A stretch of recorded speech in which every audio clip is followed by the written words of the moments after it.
Welcome back to another technical deep dive here in the debug zone. Today we're tackling a big question and breaking it down with insights from other users. Hopefully this clears up some misconceptions and helps you get the answer you need. So buckle up, stay a little curious, and let's jump right in.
And that's a wrap.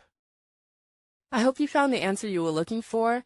If you did, take a second to hit that subscribe button. It really helps out. And let me know in the comments which solution worked best for you. See you next time in the debug zone.